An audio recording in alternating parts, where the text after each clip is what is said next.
நானும் மட்டும் நன்றாக இருந்தால் பத்தாது, உலகமே நன்றாக இருக்க வேண்டும் என்ற நோக்கத்திலே சண்டை இல்லாத, போர் இல்லாத, சமாதானமாக நோயற்ற வாழ்வு, குறைவற்ற செல்வத்தோடு சனீஸ்வர பகவான் நமக்கு மட்டுமல்ல, இங்கே நிற்கின்ற அடியார்களுக்கு மட்டுமல்ல, இந்த வானொலி நிலையத்தின் வாயிலாக 12 வானொலி நிலையங்களிலே கேட்டுக்கொண்டிருக்கின்ற அத்தனை அடியார்களுக்கும் எல்லா வளங்களையும் நலங்களையும் சனீஸ்வர பகவான் நீதி காரகனாக இருந்து, ஆயுள் காரகனாக இருந்து வாரி வாரி வாரி வாரி வழங்க இருக்கிறார்.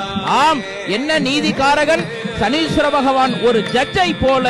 அது மட்டுமல்ல, ஆயுளை கொடுப்பவனும் சனீஸ்வர பகவான் தான். அந்த வகையிலே நீதி காரகனாக இருக்கின்ற சனீஸ்வர பகவான் மிக அற்புதமான வரலாறு.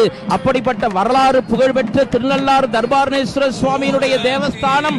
ஆம் ஆம் ஆம், எவ்வளவு அழகான ஒரு ஏற்பாட்டை செய்த வண்ணம் இருக்கிறார்கள். சிவாச்சாரியார்கள் எல்லாம் சனீஸ்வர பகவானை பிரார்த்தனை செய்து மிக அழகான முறையிலே வாக்கிய பஞ்சாங்கத்தின்படி இந்த ஆலயம் நடைபெறுகின்றது.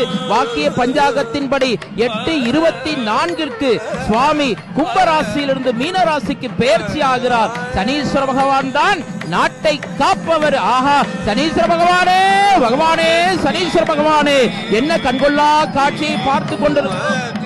அழகான ஒரு காட்சியை நாம் பார்த்த வண்ணம் இருக்கிறோம். மூலஸ்தானத்திலே சிவாச்சாரியார் பெருமக்கள் எல்லாம் மிக அழகான முறையிலே கற்பூர தீப ஆராதனை காண்பித்த வண்ணம் இருக்கிறார்கள். ஒரு பக்கம் நாதஸ்வர இசை கலைஞர்கள் இசைத்துக் கொண்டிருக்க, சுத்த மத்தளம் ஒரு பக்கம் வாசிக்க, தர்பாரணேஸ்வர சுவாமியினுடைய ஆலயத்திலே சான்றோர்களும் ஆன்றோர்களும் பெரியோர்களும் குழுமி இருக்க, நாமும் அந்த கண்கொள்ளா காட்சியை சனீஸ்வர பகவானுக்கு நேராக நின்று கொண்டு பார்த்துக் கொண்டிருக்கிறோம். ஆம், என்ன அழகு, என்ன அழகு, எத்தனை அழகு, கோடி மலர்கள் கொட்டிய அழகு. ஆம், சனீஸ்வர பகவானுடைய இந்த கற்பூர தீப ஆராதனை, அருட்பெரும் ஜோதி, அருட்பெரும் ஜோதி, தனிப்பெரும் கருணை, அருட்பெரும் ஜோதி என்று வடலூர் வள்ளல் பெருமான் சொன்னாரே, அதுபோல ஜோதி வடிவமாக இருக்கின்ற இறைவனை ஜோதியினாலே பஞ்சபூதங்களினாலும் நம் ஆராதனை செய்வது கடமையாக இருக்கிறது. எங்களால் நிற்கக்கூட முடியாத அளவிற்கு மிக அழகான முறையிலே நெருங்கிய வண்ணம் அடியார்கள் இருக்கின்ற அந்த காட்சியை பார்த்து கொண்டிருக்கிறோம். ஆஹா ஆஹா, தூக்கி அந்த சிவாச்சாரியார் பெருமக்கள் எல்லாம் 7 கலையிலே இருக்கின்ற அந்த தீப ஆராதனையை தூக்கி எல்லோருக்கும் உயரத்திலே காண்பித்த வண்ணம் இருக்கிறார்கள்.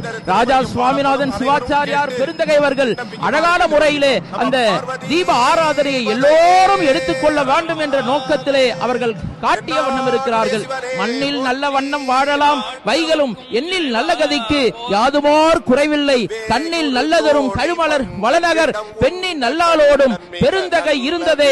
ஆம், சனீஸ்வர பகவானுடைய அருள் இருக்குமேயானால் எல்லோரும் எல்லா வளங்களும் நலங்களும் பெற்று பல்லாண்டு பல்லாண்டு பல்லாயிரத்தாண்டு பல கோடி 100,000 என்று சொன்னது போல